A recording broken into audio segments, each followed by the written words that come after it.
नमस्कार आप सभी के अपने चैनल जय गुरुदेव उत्तराखंड पर एक बार फिर से बहुत बहुत स्वागत है। कामना करते हैं कि आप और आपके परिजन सभी स्वस्थ होंगे। इसी कामना के साथ आइए बढ़ते हैं आज के इस दिव्य क्रमांक की ओर। क्या कभी आपने ऐसा महसूस किया है कि इस सारा संसार जैसे अपनी पीड़ा, अपना दुख, अपनी तकलीफें लेकर सिर्फ आपके ही जीवन में उतर आया है? क्यों हर विपत्ति, हर चोट, हर बेबसी का रास्ता आपकी ही दहलीज से होकर गुजरता है? क्या ये महज संयोग है या इसके पीछे है कोई ऐसा कारण जो अब तक आपसे छिपा हुआ था? आज नीप करौरी बाबा के ज्ञान के प्रकाश में हम खोलेंगे इस गूढ़ रहस्य का पर्दा। इसीलिए अगर आप तक भी आज का ये क्रमांक पहुंचा है तो इस क्रमांक को पूरा अवश्य सुनिएगा ताकि संपूर्ण जानकारी आपसे अवगत हो पाए। तो आइए प्रारंभ करते हैं आज के इस दिव्य अध्याय को। सबसे पहले आपको यह जानना बहुत जरूरी हो जाता है कि तकलीफ का रहस्य भला क्या है।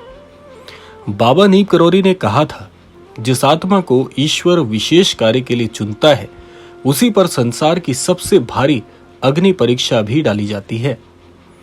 जिन्हें आप दर्द समझते हैं वो दरअसल ईश्वर द्वारा दी गई आंतरिक परीक्षा होती है। हर आंसू, हर चोट, हर ठोकर आपको एक विशेष मार्ग की ओर ले जाने के लिए संकेत है। क्यों सिर्फ तुम्हें ही चुना गया है? क्योंकि तुम्हारा हृदय सहने योग्य है, क्योंकि तुम्हारे भीतर उस ब्रह्म का अंश है जो सह सकता है पूरे ब्रह्मांड का भार भी।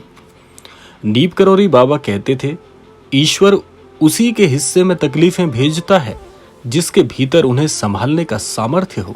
अब जानते हैं कर्म और नियति का अद्भुत ताना बाना आपके लिए क्या बन रहा है। अब जानिए उस कारण को जो आपको हैरान कर देगा।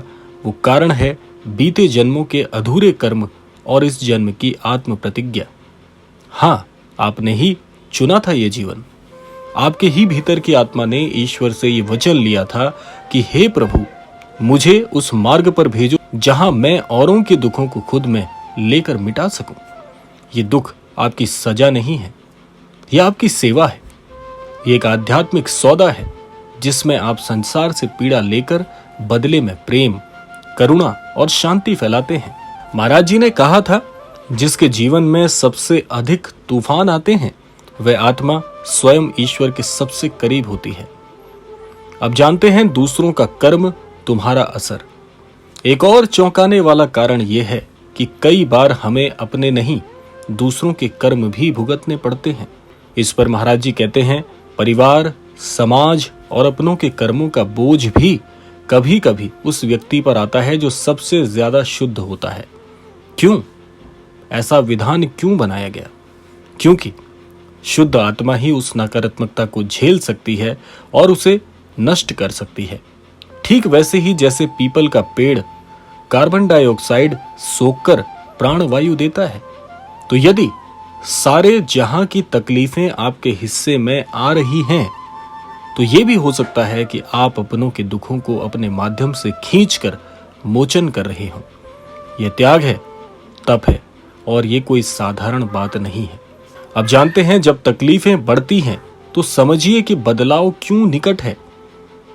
तकलीफें आना क्यों जीवन के लिए अच्छा है। बाबा जी कहते थे, सबसे गहरा अंधकार सूरज उगने से ठीक पहले ही आता है।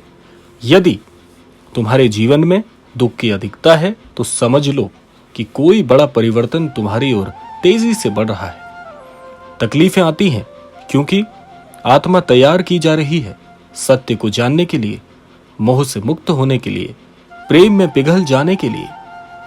जैसे जैसे ये तकलीफें बढ़ती हैं वैसे वैसे तुम संसार की नकारात्मकता से मुक्त हो जाते हो। तकलीफ का अंतिम उद्देश्य भला क्या है? यानी कि ये प्रश्न तो आपके मन में उठ ही रहा होगा कि आखिर कब तक?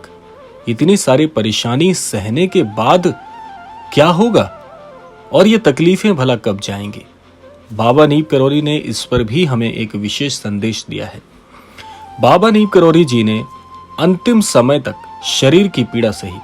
उन्होंने कभी भगवान से शिकायत नहीं की, क्योंकि वो जानते थे ये शरीर ही तो साधन है, आत्मा का यज्ञ ही ये जीवन है।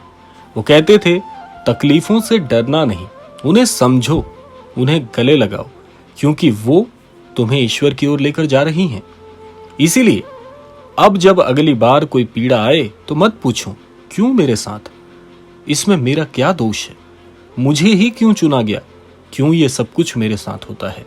ये प्रश्न मत पूछना, पूछिए हे प्रभु इसमें तेरा क्या संदेश छिपा है, इस कष्ट के पीछे तेरी योजना क्या है, इस कष्ट को देने में तेरा अभिप्राय क्या है, मेरे जीवन के लिए कैसे ये परेशानी उपयोगी है। आपका वक्तव्य परिवर्तित हो जाएगा। आइए जानते हैं बाबा के वचन जो और ज्यादा मार्गदर्शित करते हैं। महाराज जी कहते हैं, तू वही सहता है जो तू सह सकता है। दूसरों का दर्द अपने भीतर समाहित करना ही तो सेवा है। ईश्वर सबसे पहले उसी को चुनता है जो दूसरों के लिए जीने की क्षमता रखता है। दुख तुम्हारा नहीं है, ये संसार का है, तुम तो बस माध्यम हो। अब जब ये सब कुछ आप जान चुके हैं तो इसमें आपके काम की बात कौन सी है, यानी कि अब हम क्या करें। जब ये सब कुछ जान चुके हैं तो हमारे जीवन में क्या परिवर्तन आना है और माध्यम क्या होगा और आपको कौन कौन से कदम उठाने हैं। यदि आप इन सारी तकलीफों से थक चुके हैं तो बाबा का मार्ग अपनाइए। पहला है प्रार्थना करो, सिर्फ अपने लिए नहीं, सबके लिए। सेवा करो बिना अपेक्षा के। ध्यान करो ताकि आत्मा से संवाद हो सके और माफ करो खुद को और दूसरों को। बाबा कहते थे, जो दूसरों के दुखों को अपने भीतर ले आता है वही सच्चा संत है। यानी कि एक संत होने के लिए आपको संत का वेश बनाना जरूरी नहीं है। आप सामाजिक तौर पर, पारिवारिक रूप से भी संत के स्वरूप को अनुभव कर सकते हैं, बशर्ते ये सारे काम आपको करने होंगे। अब जब तुम्हें पता चल चुका है कि सारे जहां की तकलीफें तुम्हारे हिस्से क्यों आ रही हैं, तो अब रो मत, अब मुस्कुराओ, क्योंकि ईश्वर ने तुम्हें चुना है अपने सबसे कठिन कार्य के लिए। अब डर नहीं है, अब समर्पण करो बाबा नीम करौरी के चरणों में और देखो तुम्हारे दुख तुम्हारे देवत्व की ओर तुम्हें ले जा रहे हैं। इसीलिए महाराज जी कहते हैं, जो भी अनन्य भक्त किसी भी बड़ी परेशानी में उलझा हुआ है, बिना किसी कारण के, बिना किसी दुष्कर्म के, बिना किसी बुरी भावना के, वो ये जान ले कि ये सारे दुख ईश्वर मुझे सिखाने के लिए दे रहा है, क्योंकि ईश्वर की अपेक्षा मेरे सपनों से भी बड़ी है। उसकी अपेक्षा मुझसे इतनी बड़ी है कि वो इतने असंख्य लोगों में से सिर्फ मेरा चुनाव करके मुझसे कुछ चाहता है। आप सोचिए, जिस ईश्वर ने हमें इतने अद्भुत स्वरूप दिए हैं, क्या उन ईश्वर के लिए मेरा कोई कर्तव्य नहीं है।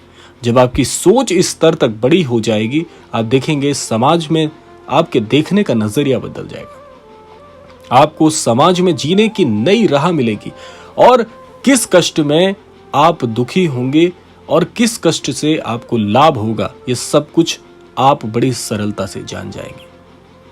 इसीलिए महाराज जी कहते हैं, जो इन अनुष्ठानों में या इन अनुष्ठान संबंधित बातों में विश्वास करता है, अपने जीवन में उसे उतारता है, उसका कल्याण तो सहज और निश्चित ही है। इसीलिए अगर आप ये क्रमांक यहां तक सुन पाए हैं तो आप इस क्रमांक का अभिप्राय समझ गए होंगे कि ईश्वर आपसे क्या चाहते हैं।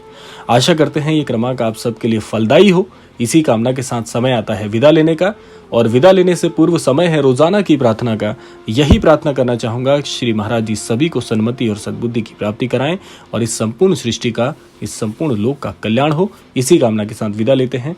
मिलते हैं अगले क्रमांक में, तब तक के लिए जय श्री राम, जय गुरुदेव, जय उत्तराखंड।